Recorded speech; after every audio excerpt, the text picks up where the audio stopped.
नमस्कार मंडळी. तर सध्या आपलं चालू आहे पिगी बँक चॅलेंज, ज्यामध्ये आज तारीख आहे 4 एप्रिल.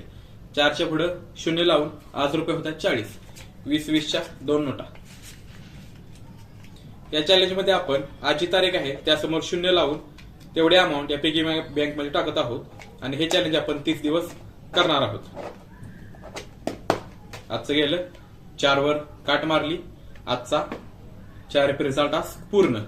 तर कालच्या एपिसोडमध्ये तुम्ही बघितलं असेल, मी नुकती स्टोरी चालू केलेली आणि तेवढ्यात मोबाईल खाली पडला आणि फुटला. तर मग काय, मोबाईल फुटला म्हणजे लगेच आपण काही नवीन घेत नाही मोबाईल, त्याची दुरुस्ती करतो. मग आला घरी खर्च. मग यासाठी मी एक तरतूद करून ठेवलेली आहे. बघायला गेलं तर म्हणजे तरतूद केलेली आहे. बघायला गेलं तर माझ्याकडे 3 वॉलेट आहेत. एक मी माझ्यासाठी घेतलेलं, एक काजलनं दिलेलं आणि एक ऋतुजानं दिलेलं. तर या दोघी बहिणींनी आपल्या भावाची पैशाची मॅनेजमेंट म्हणजे त्याने नीट पैसे ठेवावे यासाठी त्यांनी मला वॉलेट गिफ्ट दिलेलं. पण मी नेक्स्ट स्टेपला जाऊन म्हणजे त्यांच्यापेक्षा चांगलं, म्हणजे त्यांनी विचार केला त्यापेक्षा चांगला विचार करून की बाबा मी कसे पैसे ठेवू शकतो नीट याचा विचार करून मी त्या तिन्ही वॉलेटचं एक बायफर्गेट केलं. की जे एक माझं मेन वॉलेट आहे ते मी रोज दैनंदिनला वापरतो.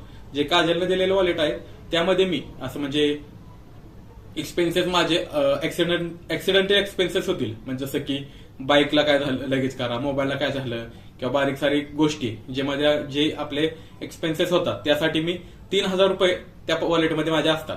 आणि मला ऍक्सिडेंटल काही खर्च करायचा लागेल तर त्या 3,000 मधून मी तो खर्च करतो आणि नंतर माझ्या अर्निंग मधनं ते 3,000 लेवल करतो. म्हणजे त्या वॉलेटमध्ये 3,000 एक 4-5 दिवसाच्या गॅपनं माघारी आलेले असतात.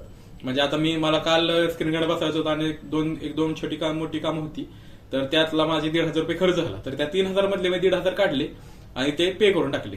पुढच्या एक 5-6 दिवसात ते 3,000 मी लेवल करून टाकेन, इकडे तिकडे ऍडजस्ट करून. पण त्या वॉलेटमध्ये 3,000 राहणार.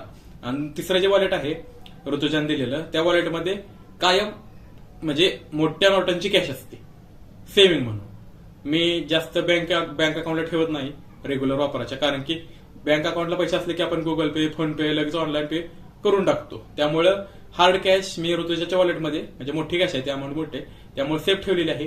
काजलच्या कॅशमध्ये जो आपल्याला ऍक्सिडेंटल एक्सपेन्सेस लागतील त्यासाठी ठेवलेली आहे.